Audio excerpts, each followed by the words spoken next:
Tennessee's linebackers, Josh wrote a great column about that. Listen, if I told you right now they got some dude from BYU and they've got the Beasley guy back again, and that's how you're entering the 2024 season, and Arion Carter may be their third best linebacker, and he's a freshman, you would have said a year ago, that doesn't sound great. But now we think a lot of Pili, we think a lot of Beasley as his star continues to ascend, and it did last year. And we have hindsight to know that you're not going to have a Jeremy Banks off-field issue. So I thought of this yesterday, and I texted you, how about this for a column? Tennessee's linebacker core, for a number of reasons, is in a far better place than it was this time last year.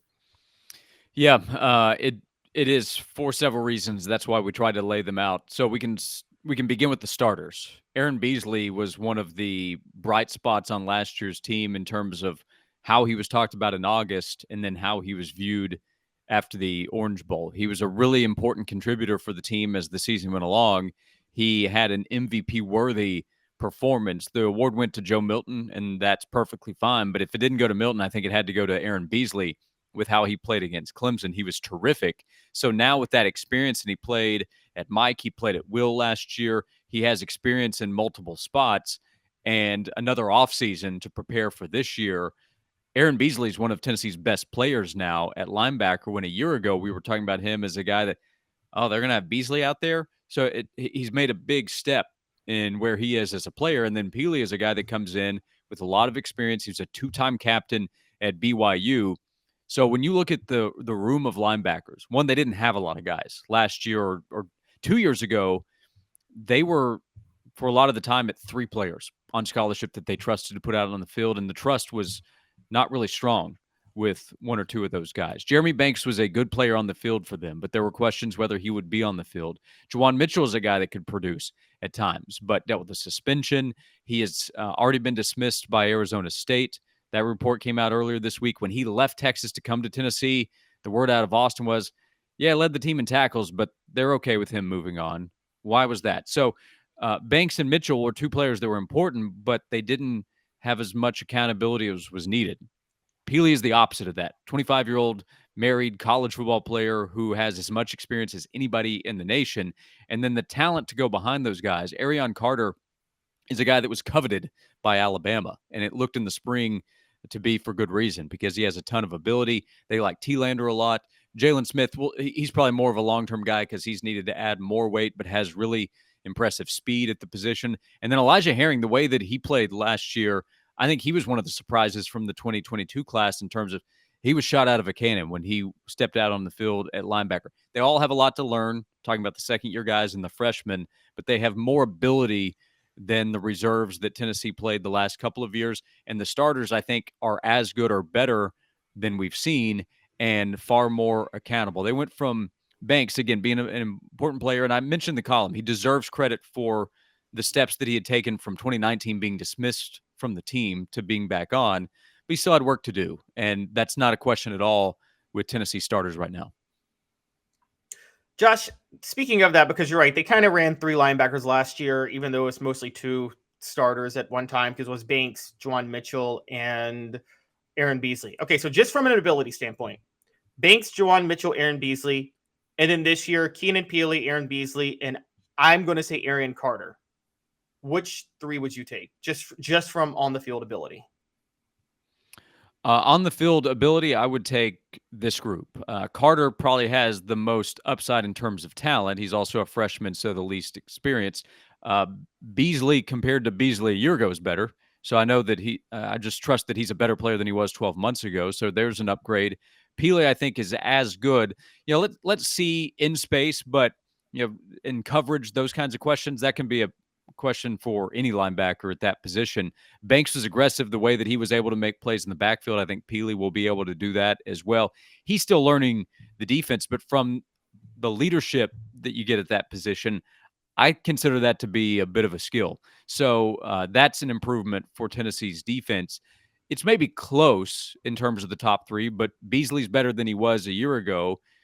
Communication on the field should be better at that position. And the upside I get with Carter, I'll take all day long. Where he is now and where he'll be in 3 or 4 months, I think is a really interesting conversation to watch, because this time a year from now, we're probably talking about him as one of the breakout candidates in the SEC.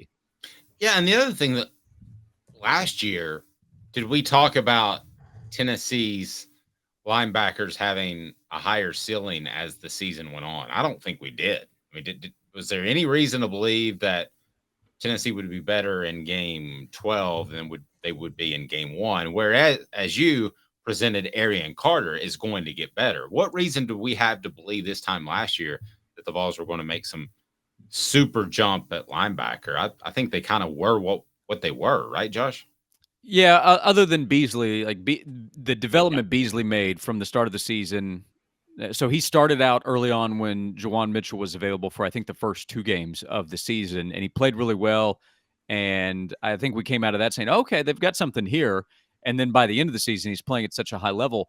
But also with that group, again, Mitchell was unavailable at the start of the season. Then the South Carolina game, which is always going to be a sore subject for Tennessee fans, well, that was the game Jeremy Banks was unavailable when the Vols went to Columbia. And that was one of the big concerns Josh Heupel had and Brian Jean-Marie had of, okay, we just have to continue to work overtime to make sure these guys are available and on the field. And that's not anything they have to deal with now. So Brian Jean-Marie just has to be so thrilled with where things are and the potential they have. And there will be mistakes made, I'm sure, if they're counting on a young player out there on the field. So I'm not saying that this is Al Wilson, Raynoch Thompson, Eric Westmoreland here.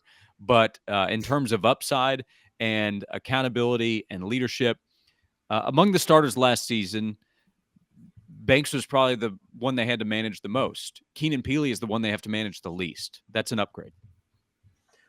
Josh, there are so many questions about the secondary, and there seems to be more upside at linebacker this year. Do you think it's possible that rather than running a base 4-3 with the nickel, that Tennessee runs more base 4-3, and I mean actually just keeps 3 linebackers on the field at one time? Still my question, Calhoun. Well, I think we'll see 5 DBs a lot just because of what they'll likely face in teams throwing the football a lot. So maybe in some situations, like the Alabama game's interesting with a lot of the talk of how they're going to line up and run at you, right? The quarterback is the question, but what they're not questioning is what they want to be, and that's more physical up front and rely on those running backs. So part of it will depend on the matchup and which team they're playing and what strengths those teams might have. Let's see what Florida believes it has when Tennessee goes on the road for the first time in the SEC. But a lot of teams, I think, will still be throwing the ball so much. And five DBs, I think, is just the base for a lot of teams. But if they believe they're in a matchup where they need 3 guys on the field at linebacker, there's a lot more trust that they can rely on those guys now than I think the last 2 years.